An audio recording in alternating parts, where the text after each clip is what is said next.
Hey everyone, how's it going? Forrest here, again with another installment of my complete analysis of all of J.S. Bach's chorale harmonizations. Today we're looking at Herzlich, lieb, dich, Herr, which translates to, from my heart, I hold you dear, O Lord. We have a longer chorale today. I did have to shrink the music font a bit so that it could all fit on one page, but if I had font the normal size that I usually do, it would have only had like 4 measures on the second page, so I did condense it a bit so that I could be a little bit more resource responsible in terms of the amount of paper that I print, because I do print with a lot of paper, so I try to keep it to a minimum when possible. Regardless, we're just going to hop right into the analysis. It's fairly straightforward. There are a couple of points here and there where there's some room for debate, I would say, but for the most part, most of the harmony is rather functional, so we're just going to hop right into the analysis. No key signature. We start with C. We end with C, so I reckon the overall tonality of this chorale is C major. We then go to G, D, G, and B, which is 5, G major. Passing 7th here in the alto before we get A, D, E, and A. This D is a 4-3 suspension over the bass. This is an A minor chord, which is 6. And then we get E, B, E, and G. Some transitive harmony here. When I say transitive harmony, I mean it goes against the grain of falling fifths progression. Typically the sequence in like a lot of Baroque music is 1 going to 1 down the 5th, but here we have the chord progression going up a 5th, which is fairly common in the chorales, but typically speaking harmonically, we expect to see 3 come before 6, but after 3 we have some passing tones, a 7th in the bass and a passing tone in the melody, and then we get C, C, E, and E. Kind of a bit of an interesting progression here. It's, I guess, technically a 3-to-1 progression, passing 7th in the tenor and a passing tone in the alto. But if we look at these voices right here, we have D and we have F, and along with this B right here, it could kind of be like an implied passing 7 chord. All in all, it's difficult to say, but this opening progression is a little bit on the unusual side. 6 going to 3 is unusual, 3 going to 1 is exceptionally unusual. It's 2 very stable chords going down. It's kind of interesting. We don't see 3 go to 1 very often. But after 1 we have F, A, C, and A, which is our 4 chord, F major, passing tones in the lower voices before we get A, C, F, and A, which is just taking that same chord and putting it in first inversion. No need to reiterate the Roman numeral. Passing tone in the bass, and then we cadence on 1. This is a plagal cadence in the key of C major, C, C, E, and G. Whenever we have 4, 6 going to 1 in this ascending configuration in Bach, we always have this connecting passing tone, the 7th degree of the scale. And in major, it's always a leading tone.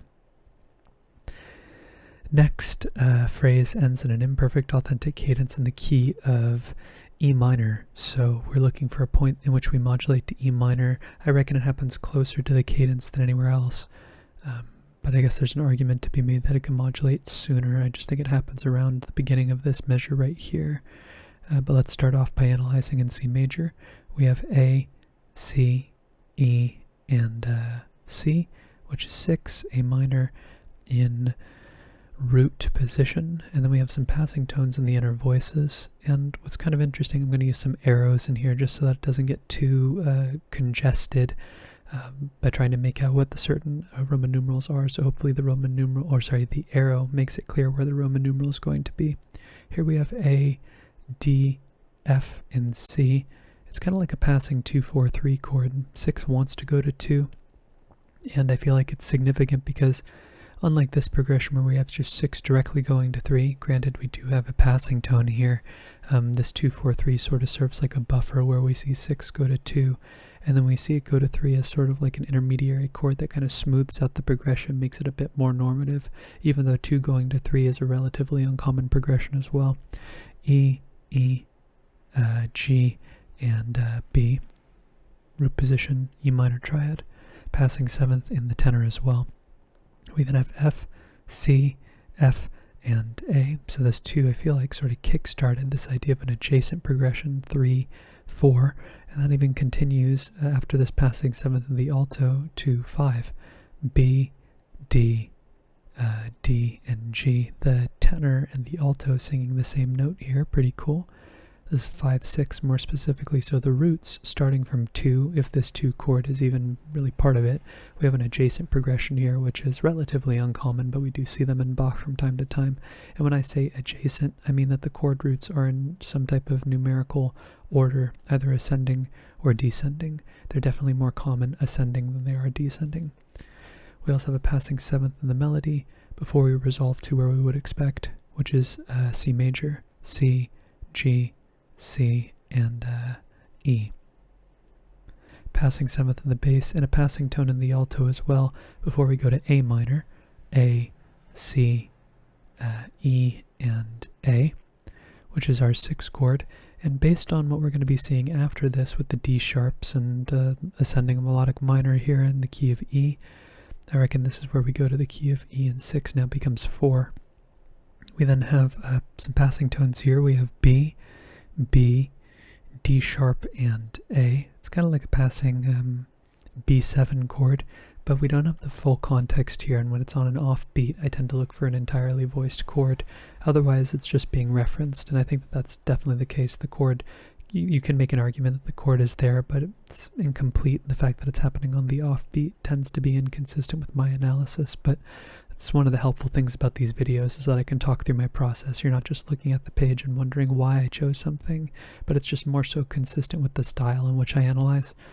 But after our 4 chord, we have C sharp, A, E, and A. Kind of interesting where we have the sort of buffer zone here where 4 and actually, no, I am going to write it there. I'm going to say possibly 5, 7. Because on one side of this 5 chord, we have minor 4, right? A minor in root position. And on the other side, we have C sharp, A, E, and A, which is 4, 6. Uppercase because it's part of the melodic minor scale, so that 5 chord serves as like a buffer or a pivot point that allows, or I guess gives Bach license. Maybe that's a little too strict of a terminology as well. Regardless, instead of having just a direct minor to major triad, we have a zone that separates the two unlike qualities.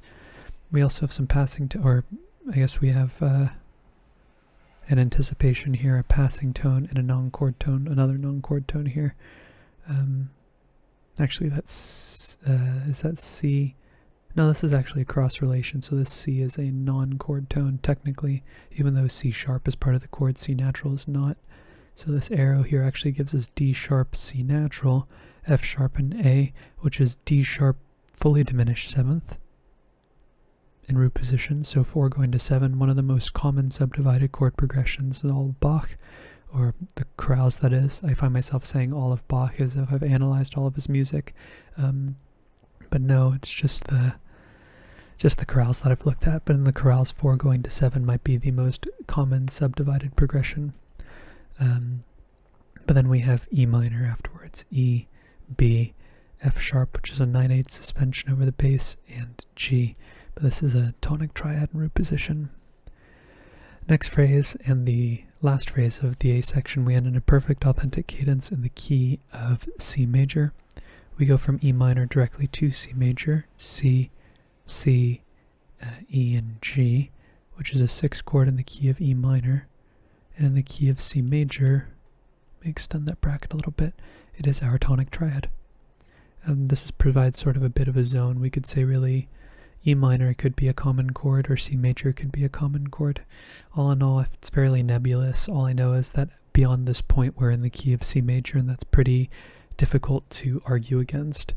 But after 1, we have passing 7th in the tenor, and then we have F, A, D, and A. I think there's a strong argument to be made this is a 2/6 chord, but I actually think this C is our chord tone here, and this is actually a 4 chord in root position.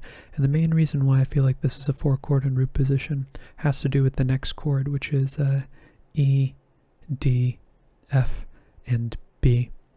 This E right here is an accented non-chord tone. This D is actually the 3rd of our chord, making this B diminished over D. 4 going to 7, much more normative progression that we would expect to see in Bach, and the fact that we're playing with the idea of D minor versus F major here makes me feel like there's room for argument between what chord this is actually operating as. And Bach does this a ton in his writing, where he will only move one of the voices, and depending on which tone occurs here in each of the voices, or in this voice, they're a whole step apart, and that's the difference between a 2 chord and a 4 chord. So they operate very similarly.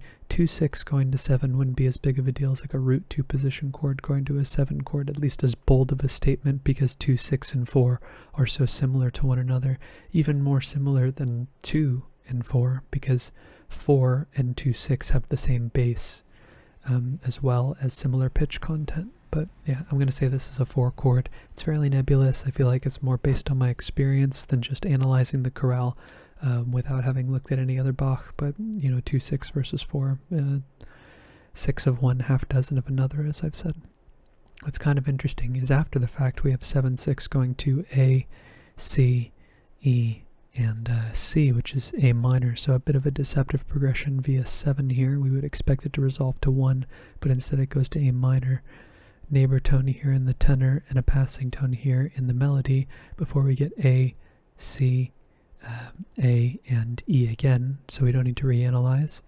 A little delayed passing 7th as well here in the bass before we get F, C, A, and D. D minor 7 over F, which is 2/6/5. We expect 6 to go to 2. It's a very common progression. It's a normative progression, follows that cycle of falling fifths that I've talked about. It makes sense for 6 to lead to 2. And Bach loves 2/6/5 chords in cadential situations as well. E is a non-chord tone.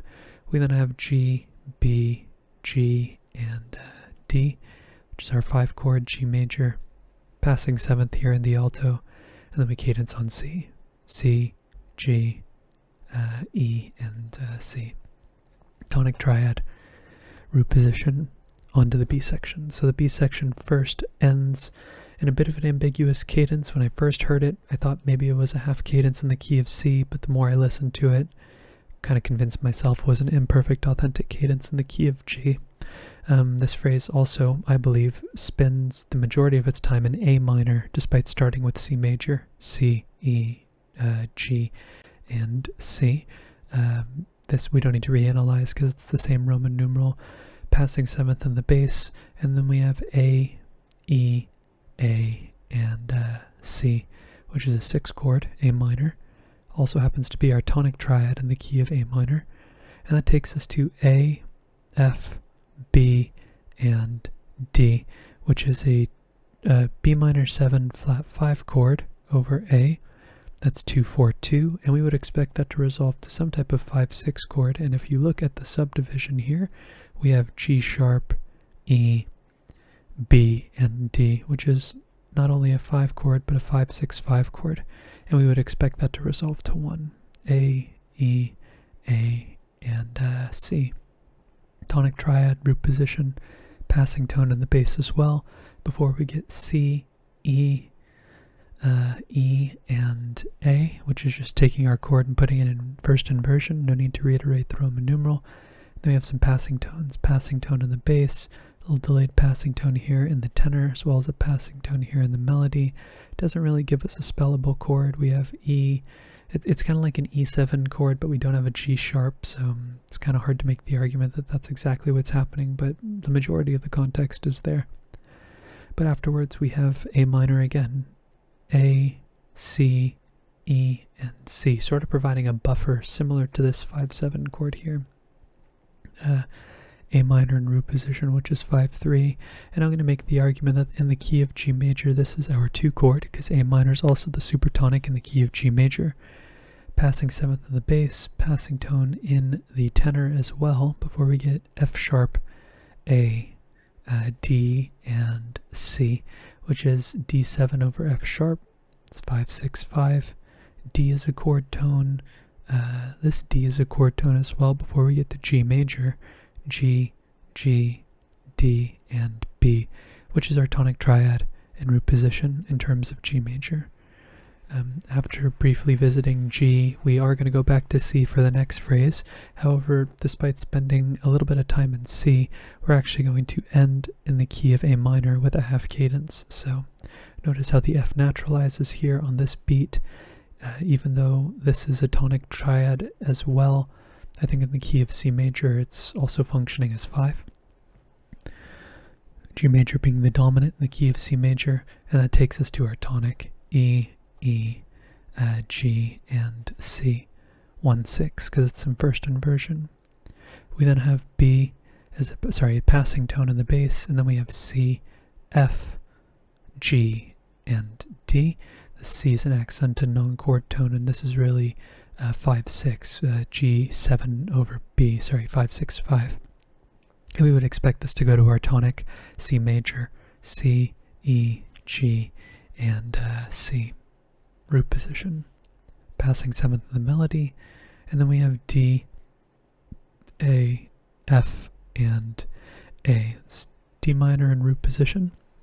It's a 2 chord, and I also believe that is our gateway to the key of A minor.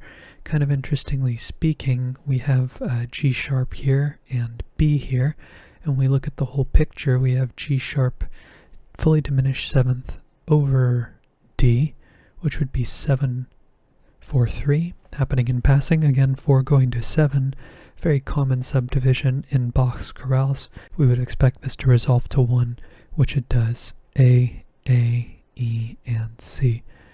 Tonic triad root position. E is a chord tone, B is a passing tone, and then we get C, A, E, and C, which is just taking our chord, putting it in first inversion. And before we cadence on 5, we actually get a passing chord here, which is a bit interesting. We have A, which is a chord tone, F sharp, which is not a chord tone, and D, which is not a chord tone. That leaves us with A, F sharp, and D. That is D major over A. Kind of interesting to see 4/6/4 in this context. Granted, it is happening over a subdivision, so it's not like it's happening on its own beat, which is something that should be taken into consideration. But I can't say I've ever seen a 4/6/4 chord go to a 5 chord. It's almost like we would expect 1 in root position to go to 5 rather than 4/6/4 to go to 5. E, B, G sharp, and B. E major in root position. Next phrase is fairly straightforward. It is it ends in a perfect authentic cadence in the key of C, and I think we pretty much modulate straight away after we get this little tonicization here. We have C sharp, we have A, and we have E, which is A major over C sharp. That is secondary dominant, 5/6/4, because A is the dominant of D minor, or just D in general. We also have a passing 7th in the alto before we go to 4. D, F natural, and F natural. 2 roots and 2/3 spelling, but regardless, it's totally fine. It's an interesting spelling when Bach does that, though, because it's relatively uncommon, but we do see it from time to time. And this is where I think we modulate to C major as well, where D minor turns into our supertonic rather than our subdominant. Passing 7th in the tenor, passing tone in the melody before we get G, B, G, and D. That's our 5 chord G major, passing 7th in the bass, and then we have E, B, G, and E, which is E minor in root position. That is like a kind of like a 3 chord, even though I feel like it's more so functioning like a rootless tonic. Maybe this is like a 1/6 chord, but we're not getting the C until later. But 5 going to 3 is totally reasonable as well. It's a stable chord, has most of the same pitches as C major. It's sort of being used as a turnaround, I would imagine. But regardless, after passing 7th in the melody and the passing tone in the alto, we have A, C, E, and C. It's our 6 chord again. We've seen 3 go, we're seeing 3 go to 6 this time rather than 6 go to 3, so we've seen it both ways. And we actually see sort of the same bass movement here, just flip-flopped. You see what I mean? It's like a quarter note here and then 2/8 notes going down. Kind of interesting. Passing 7th in the bass as well. 6 is being sort of used as a turnaround, or 3 is being used sort of as a turnaround to take us to 6, which is going to turn into a cycle of falling fifths, or a falling fifth sequence, starting from 3, I guess. F, D, A, and C. D minor 7 over F. We know that Bach loves 2-6-5 chords, especially in cadential contexts. G, kind of an interesting chord here as well. G, E, G, and B. This E is an accented non-chord tone, and this is F, I feel, is really our chord tone, making this 5-7. And then we cadence on C. C, E, G, and C. Tonic triad, root position, so cycle of falling fifths, pretty straightforward here. 3, 6, 2, 5, 1. Okay, next phrase, I feel like it's fairly straight ahead in the key of G major. We end in a perfect authentic cadence in the key of the dominant. We go to G major, which is 5, G, D, G, and B. I also forgot to mention this D is a chord tone here, so we don't need to mark it. In the key of G major, this is also our tonic triad. And then we have kind of a similar thing that's happening here, where we have a set of tones where we would expect sort of G major to be the chord here, but it's actually the bass tone on the offbeat that's actually our chord tone, kind of like a lower suspension, I suppose. Maybe like a 5-6 suspension, or it's probably a 9-10 suspension under the alto. F sharp, D, A, and C. It's 5-6-5, D7 over F sharp, and we would expect that to go to our tonic triad, which it kind of sort of does, but we get actually a 7-6 suspension over the bass here. So instead of G, D, A, and B, it's actually E, G, G, and B, where the tenor and the alto are singing the same tone. So a deceptive progression, 5 going to 6, just like we saw in the beginning, and like we see all the time in Bach as well. But after 6, we get C, E, G, and A. Again, 6 sort of being used as a turnaround to take us to 2-6-5. Even though we're not in a cadential context, we're still seeing it. A 6 resolved to 2. It just so happens that it's a 2-6-5 chord here. And we would expect this to go to like a 5 chord, but instead of directly going to 5, Bach sort of takes us away from 5 and instead uses this 2 chord to pivot back to 6. If we look at what happens on this beat, we have D, we have D, we have F sharp, and we have B. And that's a B major chord over D. Is that a B minor chord? Yeah, that's a B minor chord actually. We have B, D, F sharp, and B, which is a 3-6. More specifically, sorry, I was thinking that was a B major chord, which would be some type of secondary dominant, but I forgot this is a B natural in the bass, a D natural in the bass, which actually ends up working just fine because we get an adjacent harmony here, 2 going to 3.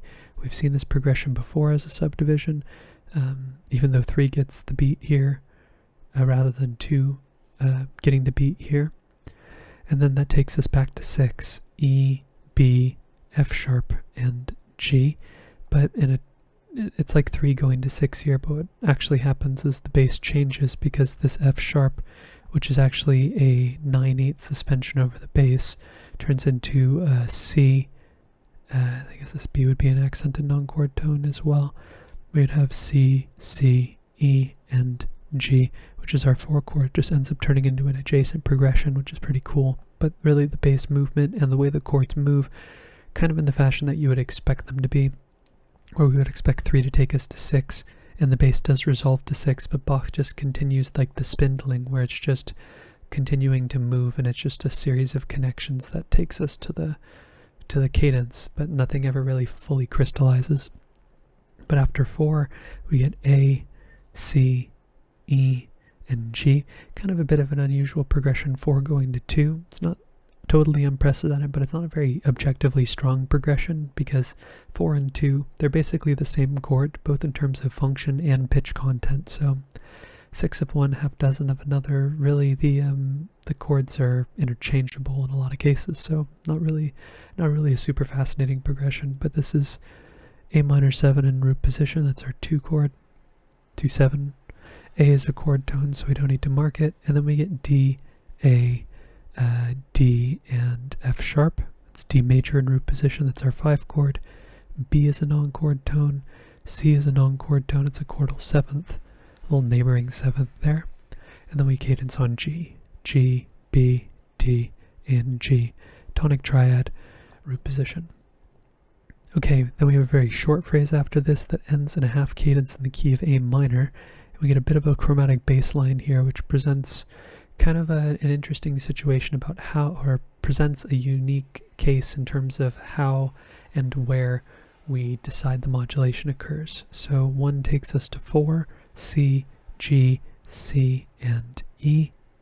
That's C major, passing tone in the tenor before we get G major, G, B, D, and D, which is our tonic triad.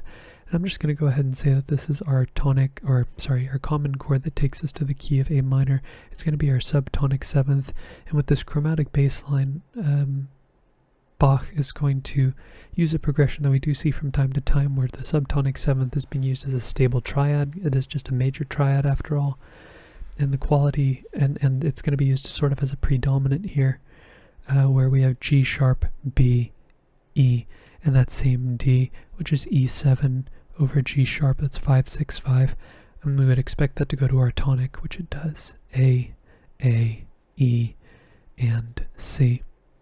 So 7-5-1, relatively uncommon progression, but we do see it from time to time.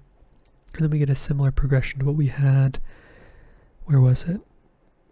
We had a secondary dominant. Am I crazy? Maybe I'm crazy. Maybe it's because I analyzed the chorale once before I record, and it seems like I've analyzed it more than once. But what actually ends up happening is, oh, you know what? I was equating it to what was happening here, where we get this 4-6-4 chord. I think I had this analyzed as a secondary dominant beforehand, because I thought this was a D sharp rather than a D natural. Same mistake that I made here. It very easily could have been a D sharp, but it would have been kind of interesting to have that augmented second in the melody. Wouldn't have made a lot of sense. But here we actually get the chord that this could have been, with a D sharp, F sharp, A, and C. That is D sharp fully diminished 7th, which is the 7 chord of 5, because D sharp's the leading tone to 5, E major, or just, I guess, E. And then we would expect that to resolve to E, which it does, E, G sharp, E, and B. Dominant triad. Root position. Next phrase, pretty straight ahead in the key of A minor. We have imperfect authentic cadence at the end of the phrase, and really no modulations in between. We have A, C, E, and E.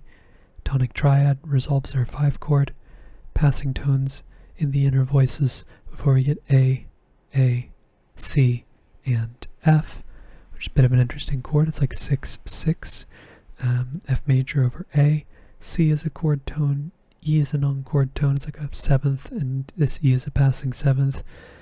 Before we get B, D, G sharp, and D, which is a G sharp diminished over B. That's 7-6. And then in an interesting fashion, where when we see two adjacent dominant functioning chords, often Bach will place a buffer in between them. I've used the word buffer quite a bit in this chorale to talk about how instead of progressing from one chord to the next, where it would be kind of a stylistically unusual progression, Bach will often add like a passing tone or some type of grace period that separates the two chords, because on this beat we have G sharp, B, and E, which is 5-6-5, and if you've watched some of my past videos, you might have seen me talk about, or I guess heard me talk about, 7 going to 5, and it being a relatively weak progression, and really it's more just an extending the idea of the dominant rather than a progression of 7 going to 5, because the chords are so similar and they have such they basically have interchangeable functions that it's not really a progression. Nothing's really progressing between the two chords because they're also largely similar in terms of pitch content. But when you look at the big picture and all of the tones that are happening, we also have A, F, A, and D, which is like a D minor chord over A, which is like a 4-6-4 chord. So we would expect 4 go to 7, but if we look at the big picture, we could use that same voice leading to take 7 to 4. Even though it's the cycle of falling fifths, usually it's that same voice leading that could take us in the other direction. And 4 wants to go to 5. So it serves as like a zone that separates the two chords and creates more intrigue between them as well. And it's a device that's fairly consistent in terms of Bach's chorale writing. But after 5-6, we have a passing tone. Actually, that D is a passing seventh now because it's not. This is just a triad on the beat. And then we get A minor, A, C, E, and C, tonic triad, root position, passing seventh in the bass, passing tone in the melody as well, and then we get F sharp, G natural to F sharp, gives us a bit of like a Dorian sound, which is kind of interesting, but Bach very quickly reverses course and turns it into melodic minor anyways, so it's sort of like another one of these pivot zones like we saw here, where we see regular old minor, and then the F sharps and the C sharps and all sorts of stuff that contextualized as melodic minor gets introduced towards the end of the phrase. But after our tonic, we have F sharp, we have C, we have E, and we have A. I'm convinced we have like a bit of a double suspension thing going on here, and this C is really going down to this B, even though this A is what's part of the chord on the beat. Same reason why this E is like a 7-6 suspension over the bass. And I guess this A is actually a chord tone, coincidentally, so I'm not going to mark it. But we have F sharp, A, D, and D, which is 4-6, D major over F sharp. You could make the argument that, sorry, I'm used to writing diminished chords as 7 chords, but you could make the argument this is F sharp minor 7 flat 5, which would be a, sorry, not a 6-7 chord, but rather a 2-7 chord. But I don't really hear it that way. It does make sense because it is sort of in a cadential context, but like I said, it's sort of like if you look at the big picture, you see that there's really a suspension happening here in the alto as well as the tenor. So there's a bit of like a double suspension going on, and really this C feels like it's moving towards this B rather than this A.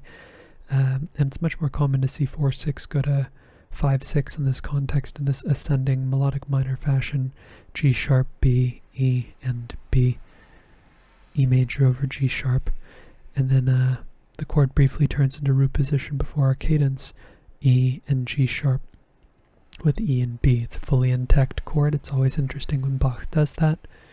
And then we have A minor, A, E, and C, tonic triad, root position. Okay, a bit of an interesting ending phrase here. We have 2 B flats, which leads me to believe that we might be hinting at the idea of F major here. We're definitely tonicizing F major, but all in all, with this B flat happening twice, I'm not sure if we actually modulate to the key of F major. It's very possible. I think there's an argument to be made, but I don't think we modulate to F major. It just doesn't sound that way to me. The B flats are happening in passing. We never get the chord on the beat. It feels like C is sort of functioning as like a higher, it has like a higher function rather than it being a modulation, like the fact that we move from F to C. But it's possible. It's possible that we move to F. So A minor here, I think this is our pivot chord to the key of C.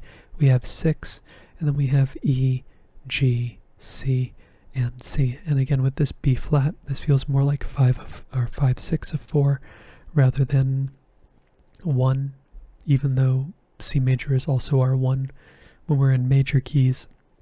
It's always interesting when we see the tonic function as the dominant of the subdominant, because the quality of the triads are the same, but the chords themselves have different functions, right? The B flat tends to want to resolve to A, not the same way that B natural would want to go to A. So we would expect this to go to 4, which it does.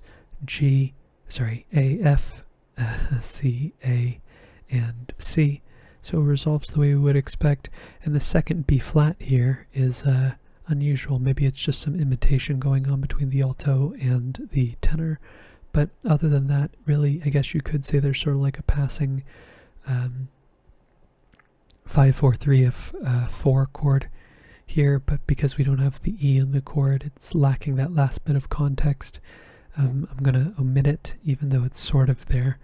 But the 4 chord does get re-inverted. First inversion, A, F, and C, passing 7th in the alto as well. No need to reiterate the Roman numeral because the chords are, they use the same Roman numeral. And then we get B, A, D, and D, this A being a 7/6 suspension over the bass. This is actually G major over B, 5/6, and that resolves to C major. So C, G, E, and C. It's our tonic triad in first inversion. Sorry, this is an E, E, G, E, and C. That briefly turns into root position on the end of this beat, C, E, G, and C. It's always interesting when Bach has a complete triad as a result of moving a bunch of voices. A lot of the time something gets lost and the chords just referenced, but I don't mark those chords, I just talk about them. But after our tonic triad, we get G, D, G, and C. I think we're implying a 5 chord here, and this C in the melody, interestingly enough, is a 4/3 suspension over the bass, and we see this C reiterated in the tenor. This is a pattern we see a lot where the suspended voice is echoed as a neighbor tone in one of the other voices that isn't being suspended, so that's pretty cool. And then the resolution happens on the next beat, G, D, G, and that 4/3 suspension resolving down by step. Dominant triads often have 4/3 suspensions in them in Bach's writing just by virtue of the chord and how the voices resolve. A little anticipation here in the alto before we have our perfect authentic cadence in the key of C. Our tonic triad, C, E, G, and C. And that's today's analysis. All in all, fairly straightforward, very dense and a relatively lengthy chorale. It sort of added to the challenge because it was a bit of a marathon to get through it, but we had some mid-phrase modulations, right? We went from A minor to G, C to A minor, possibly C to F major, and then back to C major again, or actually just F major to C major. That makes a little bit more sense. I think that covers all of them. And also we have a little bit of a chromatic bass line here, not too much to write home about, but it is there, and it is something that is easy to miss. But it's interesting when the leading tone sort of functions this way. It's actually more interesting than some of the longer ascending chromatic bass lines we have seen. But other than that, chorale's fairly straightforward. I think that there are some rooms for argument in terms of where modulations happen, but that's often the case when keys are next to one another. There usually isn't a lot of the times there is a clear point that seems to be the point where the modulation happens, but just as equally there are as many places that don't, and there's room for argument and debate, and that's totally fine. That's what makes analysis really interesting. That's going to wrap up today's analysis. So if you're interested in following me along on the journey to analyze all of Bach's chorale harmonizations, feel free to subscribe to the channel, hit the notification icon, and like the video if you enjoyed the content as well. Thank you so much for watching the video and supporting the channel by doing so. I look forward to tomorrow's analysis, and I hope you take care.